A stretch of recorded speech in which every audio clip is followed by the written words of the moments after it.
أعوذ بالله السميع العليم من الشيطان الرجيم. بسم الله الرحمن الرحيم. السلام عليكم ورحمة الله وبركاته. إن الحمد لله نحمده ونستعينه ونستغفره ونعوذ بالله من شرور أنفسنا ومن سيئات أعمالنا. من يهده الله فلا مضل له ومن يضلله فلن تجد له وليا مرشدا. أشهد أن لا إله إلا الله وحده لا شريك له وأشهد أن محمدا عبده ورسوله. اللهم صل وسلم وزد وبارك على سيدنا وحبيبنا محمد وعلى آله وأصحابه ومن استنى بسنته إلى يوم الدين. قال الله تعالى: يا أيها الذين آمنوا اتقوا الله حق تقاته ولا تموتن إلا وأنتم مسلمون. أما بعد، فإن أصدق الحديث كتاب الله وخير الهدي هدي محمد صلى الله عليه وسلم وشر الأمور محدثاتها وكل محدثة بدعة وكل بدعة ضلالة وكل ضلالة في النار.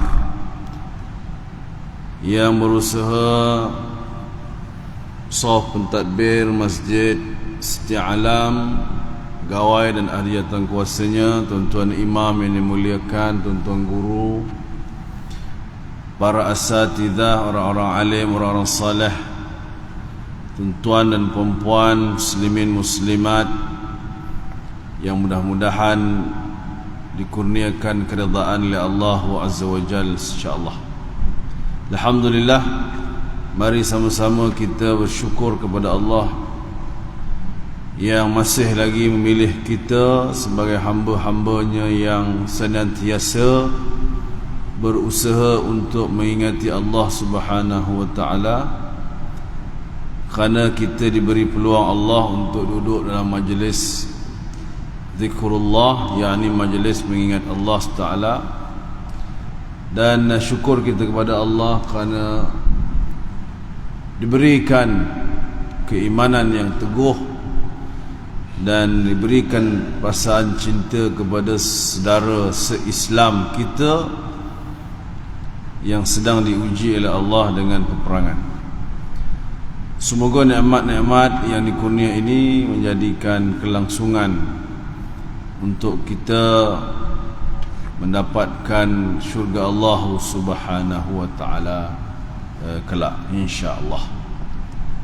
Muslimin dan muslimat semoga diridai Allah Subhanahu wa taala. InsyaAllah pada malam ini kita sambung bacaan kitab Al-Fiqhul Manhaji, Fiqh Manhaji jilid yang kedua, iaitu pada perkara puasa yang diharamkan dalam Islam. Setelah kita membahaskan tentang puasa yang dimakruhkan pada bulan lalu, maka sambungan daripada bulan lalu iaitulah puasa yang diharamkan. Muka surat 422 yang paling bawah insya-Allah. Taib. Qala al-muallifuna rahimahumullah, penulis menyebutkan dalam kitab mereka ini, iaitu puasa yang diharamkan pada hari-hari berikut. Pertama, puasa 2 hari Aidilfitri dan Aidil Adha. Dalilnya ialah sebuah hadis yang diriwayatkan oleh Imam Muslim daripada Abu Hurairah radhiyallahu anhu, anna Rasulullah sallallahu alaihi wasallam naha an siyam yawmaini, yaumil adha wa yaumil fitri. Sesungguhnya Rasulullah sallallahu alaihi wasallam telah melarang berpuasa pada 2 hari, iaitu hari Aidil Adha dan hari Aidil Fitri. Taib. Maksud dia tuan-tuan, kalau haram dilakukan ia berdosa dia. Walaupun nampak perbuatan itu satu ketaatan pada masa yang lain, tapi pada waktu yang telah diharamkan ini dia akan menjadi berdosa dia. Jadi sewarak-warak kita pun, kalau kita lakukan puasa pada 2 hari ini, berdosalah kita. Apa syarat sekalipun, apa alasan sekalipun, tak kisah ya, kerana ini adalah perintah Allah. Maka untuk menjadi hamba yang taat dan dikira sebagai hamba yang benar di sisi Allah ialah menuruti segala perintahnya. Allah kata haram, jangan buat. Allah kata halal, sila buat. Walaupun benda tu kita ketagih. Contohnya, saya kena puasa setiap hari, kalau tak saya ketagih ataupun saya akan binasa. Puasalah hari pertama raya tu, haram hukumnya. Yang disebut 2 hari raya ialah hari raya pertama. Kenapa kitab tak sebut hari raya pertama? Kerana Islam itu, Nabi SAW hanya mengira hari raya itu ialah hari raya pertama. Hari raya pertama Aidilfitri dan hari raya pertama Aidil-Adha. Jadi kita ni yang membanyakkan hari raya tu sampai 30 hari ya. Tapi bagi menurut syariat kita, 1 hari sahaja yang dikira hari raya yang penuh dengan amal ibadat ya. Selain daripada itu, hari-hari biasa saja. Maka hari yang kedua dalam bulan Syawal dibenarkan berpuasa.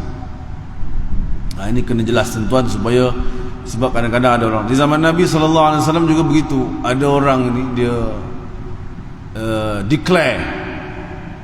declare kon-kononnya dia nak beribadat tu tanpa hentilah, 24/7, 24 hours 7 days. Dia tak nak berhenti ibadat ni, sehingga disebut, saya tidak akan tidur, saya akan salat sepanjang-panjang masa, saya tidak akan makan, saya akan berpuasa sepanjang zaman, saya tidak akan bernikah. Semua tu dibuat tu.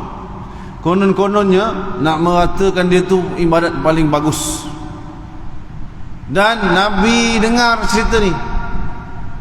Maklum tuan-tuan, cerita hot kan, biasa sampailah ke depan Nabi. Sampai ke Nabi saja, Nabi kata sallallahu alaihi wasallam, aku ni atqakum, orang yang paling bertakwa berbanding kamu. Nabi kan orang paling bertakwa tuan-tuan.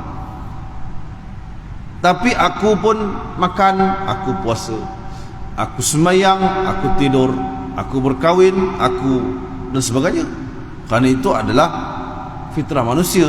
Makan, minum itu fitrah manusia tuan-tuan. Tidur, bangun. Ada satu lagi perkara nak buat, dia buat, dia kata, saya akan duduk di tengah panas dan tidak akan berteduh. Itu kan pelik tu perbuatan itu, menunjukkan dia ni kental lah gitu. Tapi Nabi kata sallallahu alaihi wasallam, itu tidak menunjukkan apa-apa melainkan kerugian daripada takwa. Sebab nak kata takwa dia paling tinggi, padahal Nabi itu adalah SAW, manusia yang paling tinggi takwanya pun melakukan perbuatan orang-orang biasa. Nabi tidur, Nabi bangun, Nabi berperasaan untuk gembira, tapi tidak mencalarkan takwa Nabi sallallahu alaihi wasallam. Ya tuan-tuan ya. Kadang-kadang manusia dia begitu, dia konon-kononnya nak merasa dia warak gitu kan. Ada televisionnya dipecahkan, tak payah tengok televisyen katanya, udah beli, pecahkan. Ada motornya dibuang, jalan kaki aja katanya. Ada baju yang lawa-lawa dibakar itu, pakai baju koyak-koyak aja katanya. Itu satu penilaian manusia pada takwa yang salah dan sesat ya. Sedangkan seperti orang cerita pasal zuhud, tak tahulah bergurau ke apa kan, selalu sebut ni kan zuhud, baju berlubang, kopiah betek lalat ya. Kopiah kita ni, orang lelaki kan kopiah ni dia sensitif tuan-tuan. Kalau tuan-tuan ada satu je kopiah di rumah tu, alamatnya memang kena kerap basuh lah. Kalau tidak, lembab sikit dia tumbuh betek lalat dan sebagainya, cendawan dan sebagainya. Lepas tu dipakai. Bila dipakai, ini menunjukkan zuhud. Sedangkan Imam Ahmad ibn Hanbal bercerita tentang zuhud. Apa maksud zuhud? Ialah meletakkan harta di tanganmu, bukan di hatimu. Maksudnya apa? Kita punya Harta tu dekat tangan tu senang nak diinfak. Kalau di hati dia sayang nak keluar, dia suka nampak jumlah akaun dalam bank tu makin meningkat, dia tak nak infak. Sedangkan infak itu bukan semata-mata infak di tabung derma tuan-tuan ya. Infak pada nafkah anak isteri juga dengan nafkah yang baik adalah menunjukkan zuhudnya manusia itu. Jadi jangan salah anggap kepada istilah ya, macam ni lah, terlalu warak sehingga satu Syawal pun dia nak puasa. Dia berdosa, dosa dapat sebenarnya mudah, padahal hari itu boleh makan, dia nak puasa, haram hukumnya. Satu. Yang kedua, puasa 3 hari tasyriq. Yang ini sambungan daripada hari raya pertama Adha tu, 10 tu hari pertama, 11, 12, 13. 3 hari ni kan hari orang punya melih tu lah, maka diharamkan puasa. Hari tasyriq ialah hari-hari selepas hari Aidil Adha. Kadang-kadang kita tahu hari tu, nama tu, istilah tu kita lupa. Hari apa nama 3 hari tu ya? Tasyriq. Baru ingat. Padahal bukan dia tahu tuan. Macam doa Allahu Akbaru kabira walhamdulillahi katsira sebelum Fatihah tu. Itu pun orang tahu tu bacaan doa tu, tapi istilah nama tu. Apa nama tu? Iftitah. Iftitah. Kan tahu kan? Bukan tak tahu, bukan jahil sangat, tahu istilah. Macam orang nak menikah pun sama lah. Sebab tu kalau nikah, dia emosi dia kan tengah gabra kan menikah. Bila dia soal tentang rukun nikah, istighfar, doa kunut, dia tahu semua tuan-tuan. Tapi oleh kerana suasana keliling itu semua macam nak bunuh dia je, dia pun takut lah. Cuba kamu istighfar sikit, dia pun astaghfirullah, apa ya? Yang kamu sebut tu lah istighfar. Dia lupa, dia gabra. Itu yang doa kunutnya dia balik kerana gabra ya. Jadi istilah ni, insya-Allah orang kita ni tidaklah sejahil yang disangkakan ya. Kerana orang Malaysia ni kalau mengikutkan kajian orang lah, saya tak kaji tuan, saya baca artikel, tidaklah terlalu jahil dalam agama. Ada segelintir lah mungkin, tapi nak kata terlalu jahil macam tak pandai langsung, hanya sikit lah tuan-tuan. Banyakkannya tahu, cuma soalannya kalau dah tahu kenapa dia tak buat, itu soal nombor 2 ya. Nombor 1-nya dia tahu. Betul tak tuan-tuan? Macam orang tahu tu aurat, kan dia tahu hukumnya haram, kenapa dia buat, itu soal nombor 2. Yang penting dia tahu tak? Dia tahu. Saya tidak menyokong ya, cuma jangan kita kata orang jahil, orang tahu. Tinggal iman dia lah ya, iman dia. Baik,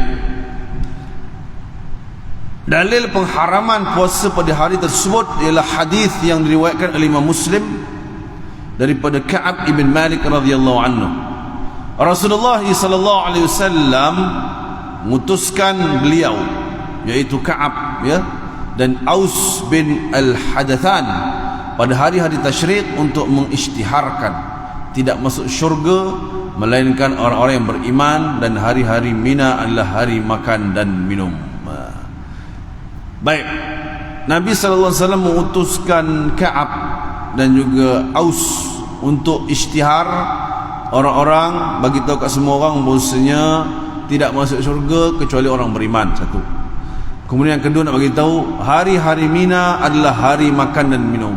Dia tak sebut tasyrik, tapi hari Mina itu ialah hari tasyrik bagi orang yang pergi haji.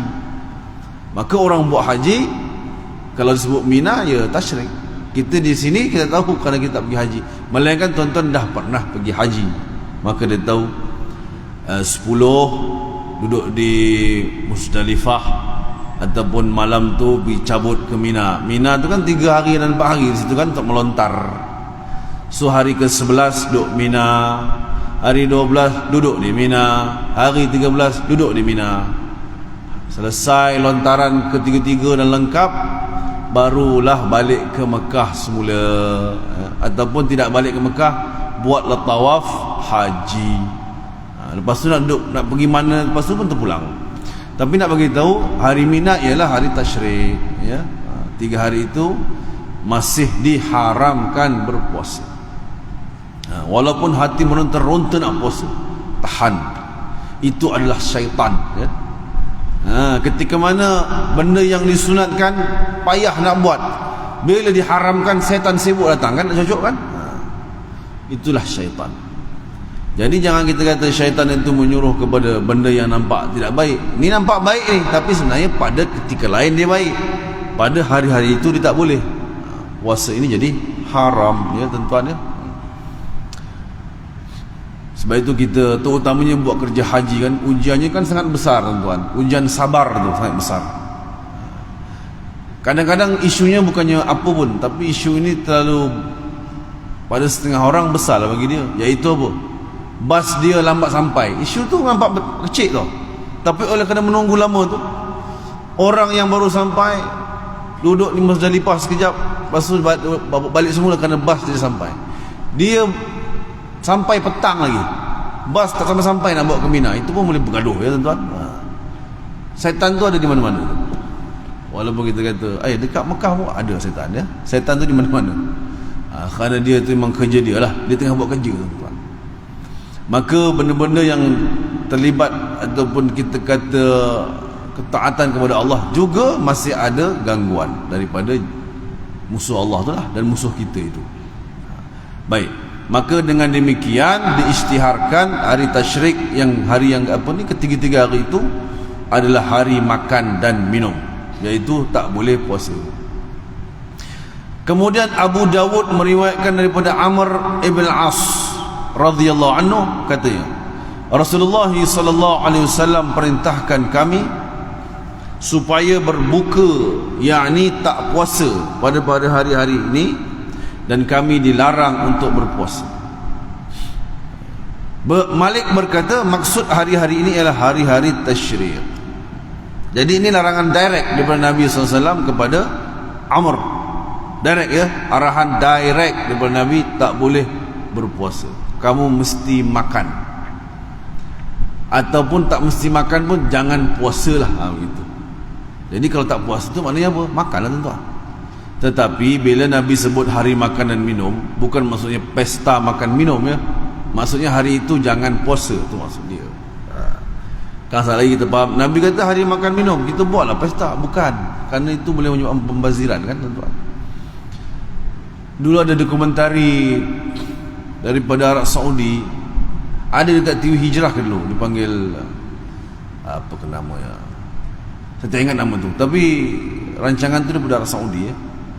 Dia ni rancangan ni dia satu bentuk rancangan yang agak rare lah, rare, jarang yang dibuat liputan macam tu. Contohnya dia buat comparison ya antara pembaziran di Saudi bab makanan ni dengan Jepun. Kan kalau orang Arab makan kan dia satu talam tu seekor kambing tu kan, kemudian tak habis, lepas tu buang. Dia buat compare dengan Jepun. Jepun dia makan ikut portion yang orang tu mampu, kemudian habis. Jadi dia buat conclusion, nilai Islam tu ada di negara orang bukan Islam, tapi tidak ada di negara orang Islam. Begitulah tuan-tuan. Dia compare negara dia sendiri, bukan negara orang lain. Sebenarnya sama je. Kita pun kan macam tu kan, kalau pergi kenduri tu semua dia ambil, tapi tak dimakan. Kenapa? Kerana nafsunya ketika itu. Bila dah makan kan dah kenyang.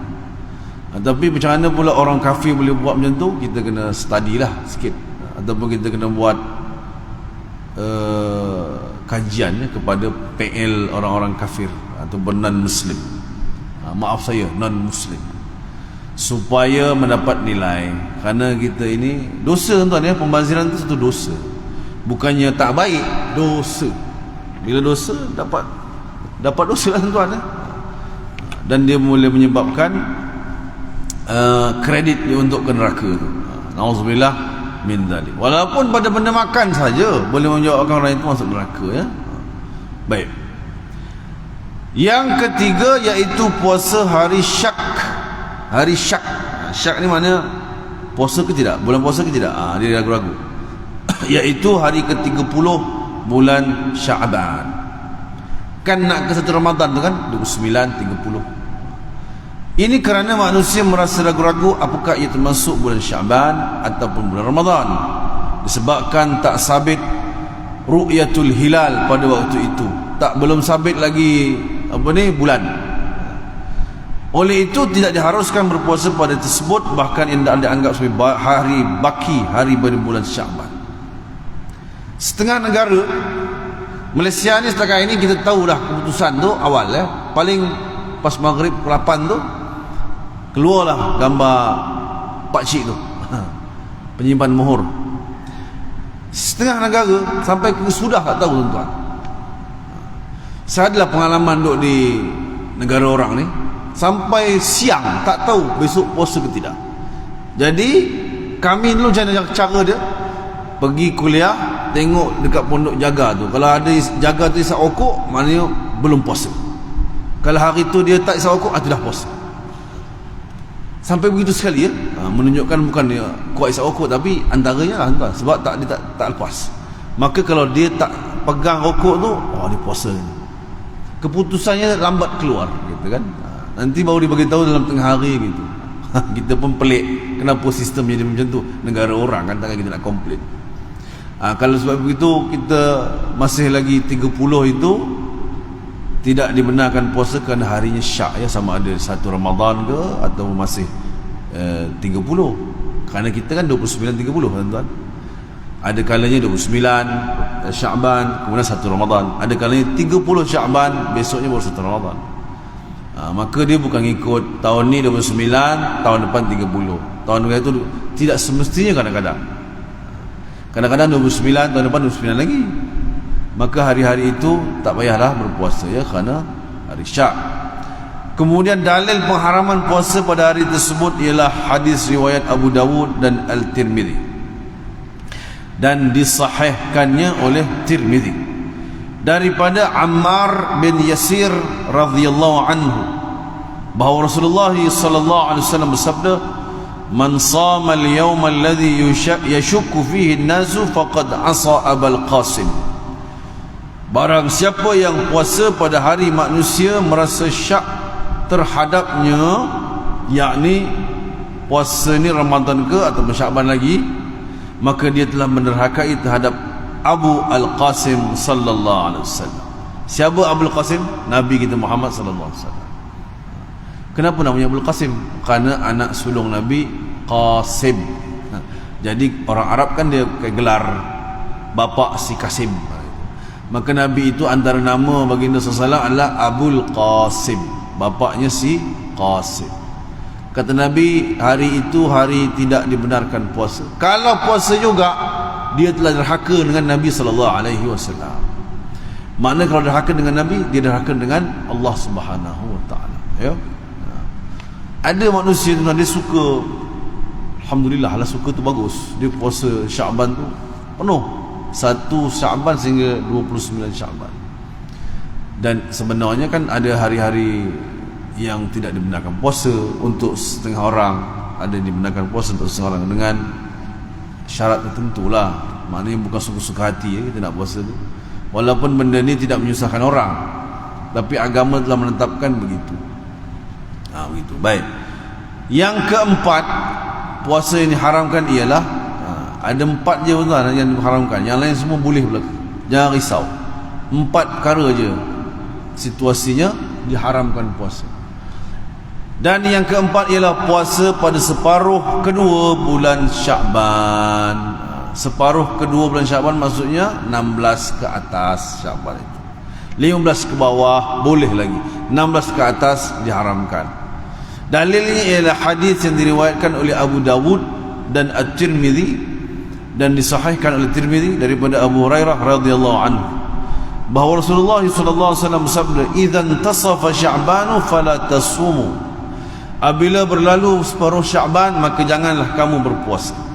Ya, kata Nabi sallallahu alaihi wasallam. Kemudian Ibnu Majah juga meriwayatkan, apabila berlalu separuh daripada bulan Syaban, maka janganlah kamu puasa sehingga datangnya Ramadan. Jelas ni ya, hadisnya jelas dan langsung, tak ada kias-kias. Kerana 16 dan ke atas hukumnya tak boleh puasa. Walaupun apa ya, kenapa tak boleh ya?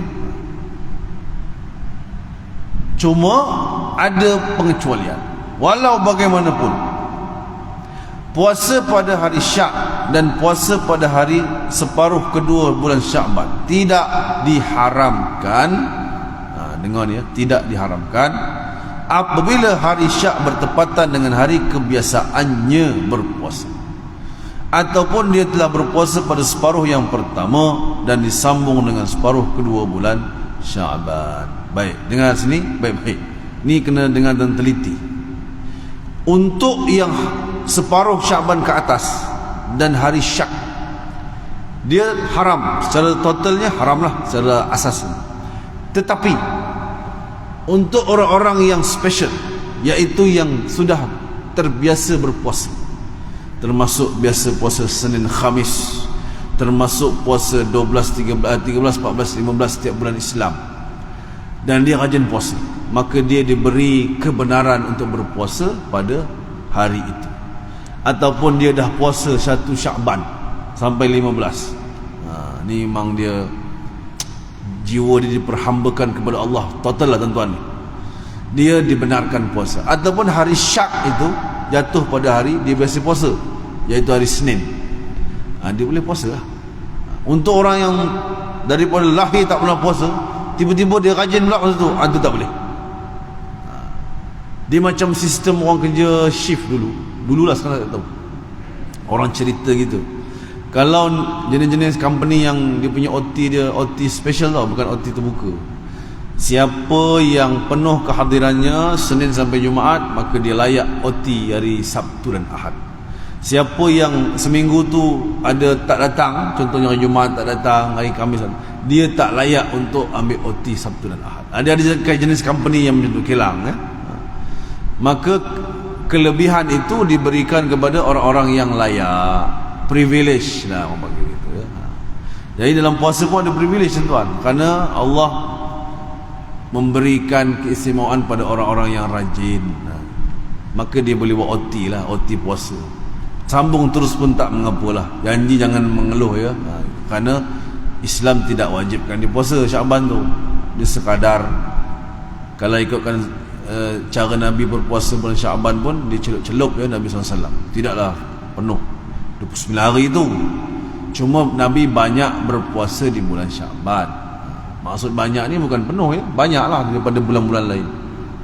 Mungkin lebih 1 hari 2 hari di bulan Sya'ban.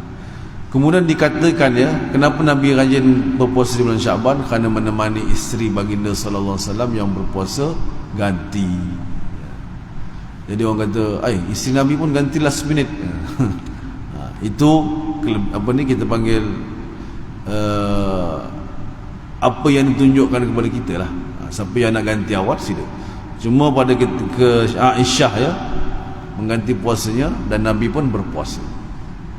Kan ada satu cerita tu, Nabi balik rumah daripada sembahyang di masjid. Kemudian Nabi tanya, ada apa-apa nak dimakan ke pagi ni kan, sarapan? Kata Aisyah, saya berpuasa ya Rasulullah. Nabi pun sebut, oh kalau macam tu saya pun berpuasa jugalah. So Nabi mengikut Aisyah berpuasa. Jadi banyaklah bulan Sya'ban tu Nabi berpuasa. Tapi kalau tuan-tuan tak boleh ikut, tak salah tuan-tuan ya. Saya berpuasa bang, saya nak ke mamak lah, itu tak apa, tak ada dosa tuan. Cuma nak cerita, begitulah Nabi SAW. Dia tak ada mengamuk-ngamuk ya tuan ya. Tak ada orang penat-penat balik masjid sarapan tak bising-bising, tak ada. Diam aja, puasa sekali lah. Kerana itu adalah sikap Nabi SAW.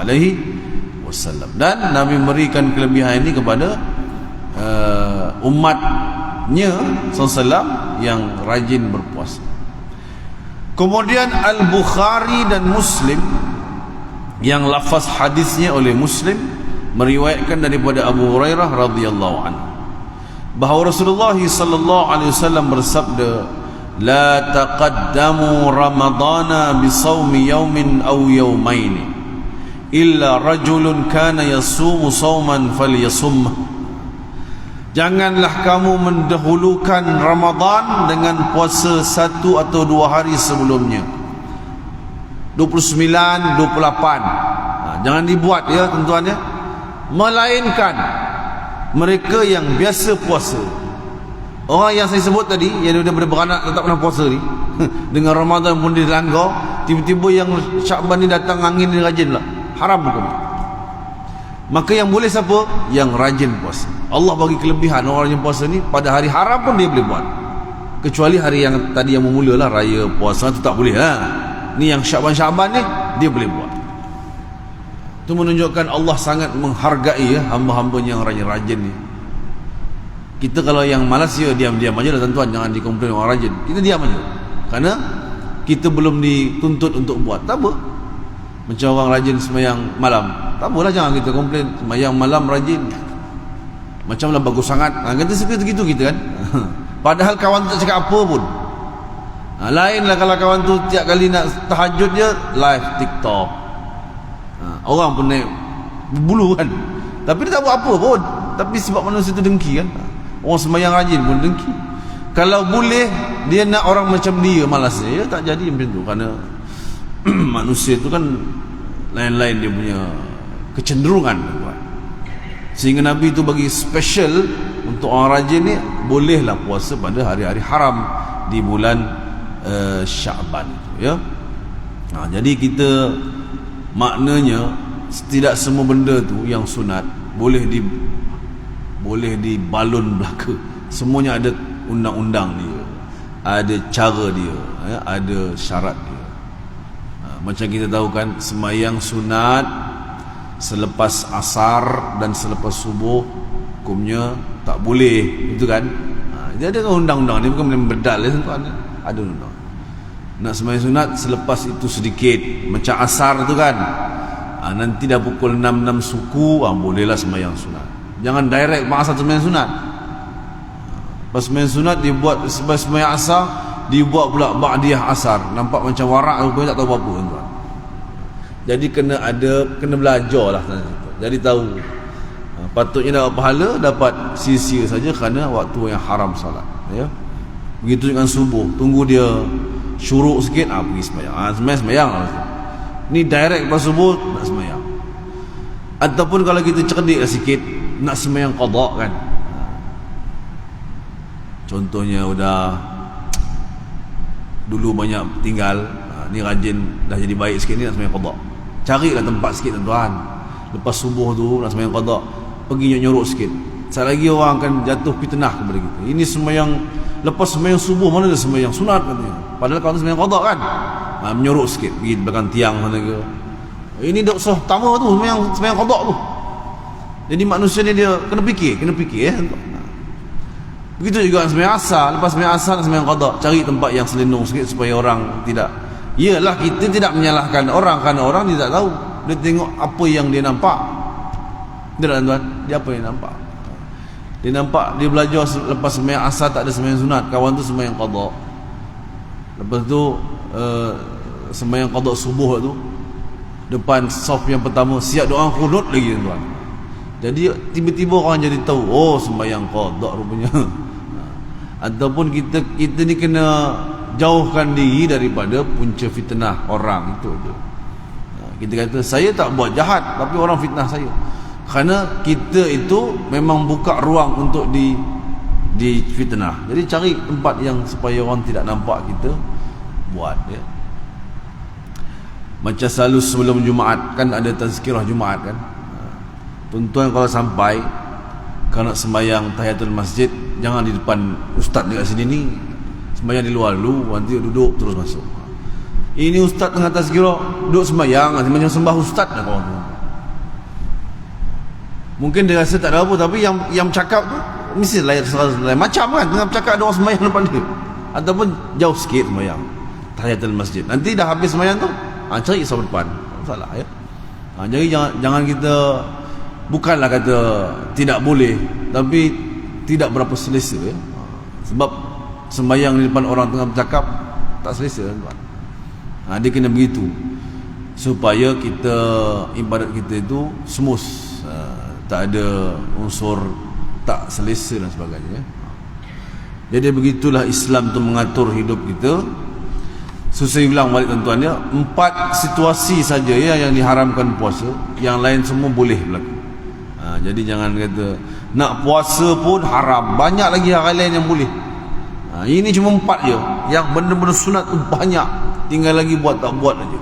Nanti kita ada hari Arafah, kita ada puasa 10 Muharram, kita ada puasa 10/9 atau 10/11 kan, dan sebagainya. Semua itu dituntut dengan tuntutan yang muakkad, ya, yang sangat kuat untuk menunjukkan kita lambang kecintaan kita kepada Nabi Muhammad sallallahu alaihi wasallam. Kerana benda ni Nabi buat, semuanya Nabi buat, ya.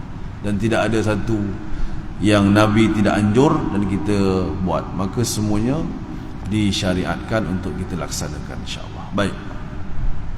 Baik, kita habis membicarakan tentang puasa yang dimakruhkan dan puasa yang diharamkan. Mudah-mudahan kita diberi kepahaman oleh Allah Subhanahu wa taala, dan yang utamanya ialah kita melaksanakan walaupun sikit, ya tuan-tuan, ya, kerana bila dah tahu, kalau tak buat kita rugilah. Sebab tu segala ibadat itu nak dilakukan kerana kena tahu dulu dan kena tahu perincian dia. Baru kita punya ibadat itu akan dikira mengikut cara Nabi sallallahu alaihi wasallam. Jadi mudah-mudahan kita diberkati oleh Allah Subhanahu wa taala. Insya-Allah kita bertemu pada bulan depan, ya, dengan kuliah sambungan kita ini, insya-Allah. Dan akhirnya saya mohon maaf atas segala kekurangan dan kekasaran bahasa. Semoga Allah mengampunkan saya dan merahmati dan berkati kita semua, insya-Allah. Aqulu qawli hadha wa astaghfirullahal azim li wa lakum. Assalamualaikum warahmatullahi wabarakatuh.